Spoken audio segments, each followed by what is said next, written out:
आणि मुंबई महानगरपालिकेमधनं एक महत्त्वाची अपडेट। मुंबई महानगरपालिकेच्या आयुक्त म्हणून अश्विनी भिडे, आयएएस अधिकारी अश्विनी भिडे यांच्या नावावर शिक्कामोर्तब करण्यात आले।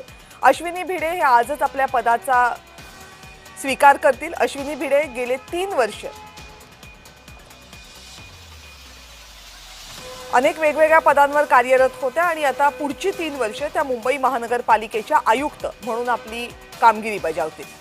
पूर्ण 3 वर्षांचा कार्यभार सांभाळता येईल त्यांना। पदभार हा मुंबई महानगरपालिकेचा बऱ्याचदा सिनियर आयएएस ऑफिसर्सना मुंबई महानगरपालिकेच्या आयुक्त पदाचा भार सोपवला जातो। अनेकदा हे अधिकारी आपले पूर्ण 3 वर्ष इथे पूर्ण करू शकत नाहीत कारण सिनियर अधिकारी असतात। मात्र अश्विनी भिडे यांची सर्व्हिस अजून बरीचशी बाकी आहे, त्यामुळे पूर्ण 3 वर्षांचा कालावधी त्यांना या पदासाठी मिळणार आहे।